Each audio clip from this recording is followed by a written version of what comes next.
One of the most important things that you're going to learn today is that learning are not intuitive. Dr. Andrew Huberman is a neuroscientist and professor at Stanford School of Medicine.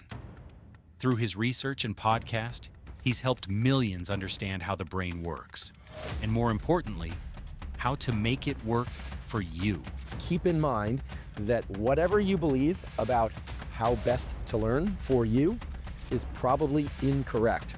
What you think you know about studying is probably holding you back, but science has an answer.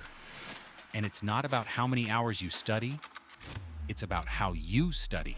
Most of what we believe about the best ways to study are absolutely false. Effort is the cornerstone of learning.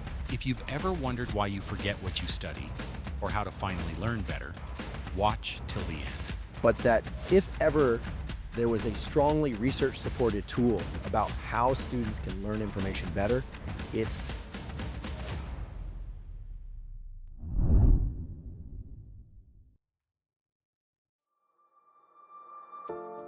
Today we are discussing how to study and learn. One of the most important things that you're going to learn today is that learning are not intuitive. Keep in mind that whatever you believe about how best to learn for you is probably incorrect. Most of what we believe about the best ways to study are absolutely false. The best way to learn is to think about offsetting the natural forgetting of new information. I want to talk about what learning is. Neuroplasticity is this incredible feature of your nervous system, which of course includes your brain and your spinal cord, which is the ability for your nervous system to change in response to experience. So any form of learning involves neuroplasticity. One form of neuroplasticity is the strengthening of connections between neurons. Another form of neuroplasticity is the weakening of connections between neurons. The major mechanism by which learning and memory occurs in humans is the strengthening of existing connections and the weakening of existing connections, or the formation of new connections between already existing neurons, not new neurons.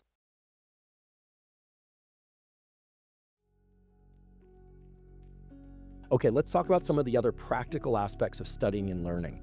I know a lot of you out there who want to learn and want to come up with the best studying strategies are trying to think about how to structure your day or how much to study or when to study. Let's get the most important things out of the way first. Neuroplasticity and learning, that is, converting your studying efforts into retention of knowledge, is a two-step process. You've probably heard about active engagement. That's just a fancy set of words for focus. Focus goes with alertness. You can't be focused if you're not alert. This is prerequisite. The process of being alert and focused on particular material that you want to learn can be enhanced by just having a silent script within your head, silent meaning you're not saying it out loud, where when you sit down to learn, you're looking at a book or you're listening to a lecture, perhaps a podcast like this, you're thinking, okay, I need to learn this, I need to learn this. You can voluntarily ramp up your level of focus and alertness by telling yourself that information is important. Don't be a passive participant in learning. This is the basis of active learning, by expecting the information to be so interesting that it pulls your level of attention and focus out of you. Rather, learn to engage your attention and focus voluntarily, volitionally. Now let's talk about how the best students structure their days. There's a really nice paper, in fact, that surveyed close to 700 students. These were medical students, approximately equal number of male and female students, and analyzed the most useful learning habits.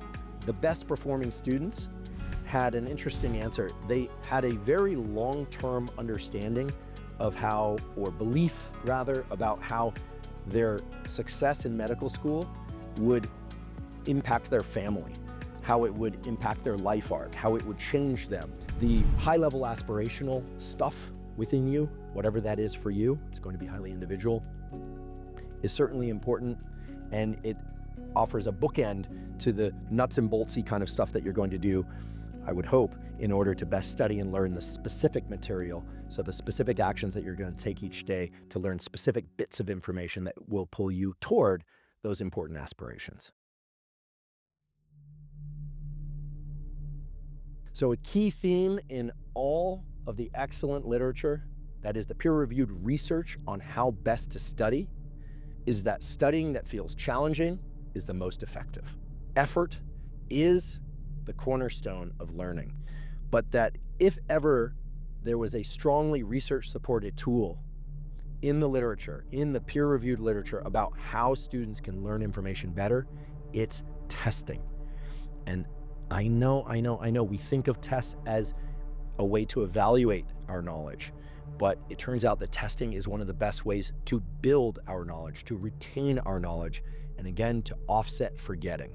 Now, the study of testing as a learning tool, not just as a way to evaluate how much information we've learned, goes back over 100 years. There's a classic study that was done in 1917 where grade school age children read biographies. So they read biographies, and then the kids were divided into different groups. One group read and reread those biographies over and over. Another group read the biographies once and then were tested on those biographies.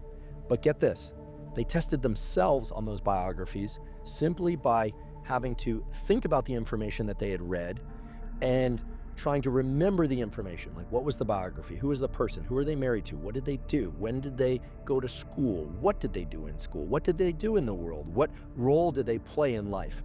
So they essentially tested their own knowledge simply by going into their own head and asking themselves what they could remember about those biographies.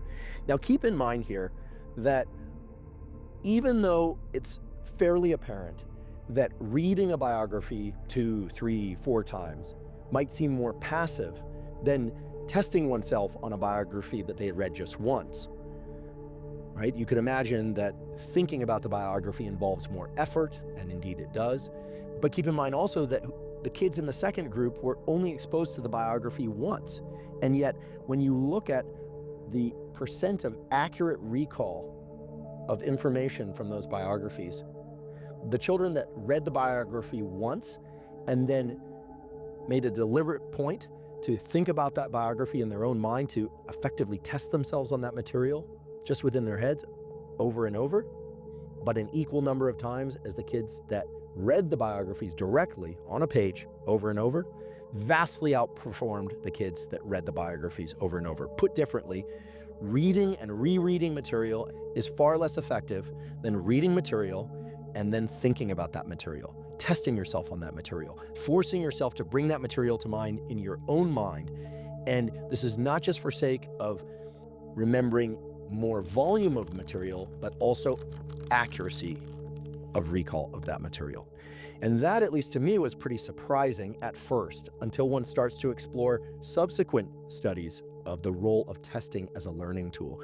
And then you start to realize that testing yourself is far and away the best tool for studying and learning, not just for evaluating your knowledge, but for actually studying and incorporating that knowledge into your neural circuits.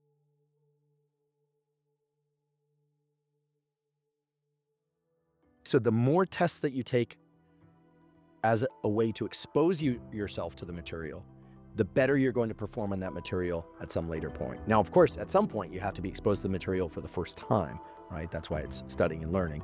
But after one exposure to new material, taking more tests on that material, even if you don't perform that well on those tests, as long as you're able to see the accurate answers to those tests and compare your answers to those answers, will lead to better performance on the ultimate test and retention of that material at some later time.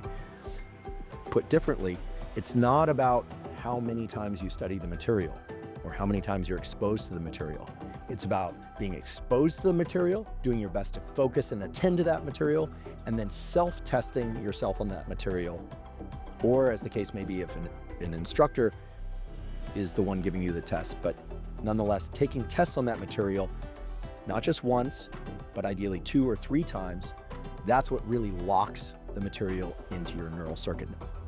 Now, some people will immediately say, well, goodness, what if I learned it and then I'm tested and I'm somehow consolidating the wrong or inaccurate material? But it doesn't appear to be the case. As long as you learn what the correct answers to the tests are, even if you're getting 40 or 50% or less accurate on those tests that you take immediately after the studying period, that's still going to be a better strategy than rereading the material.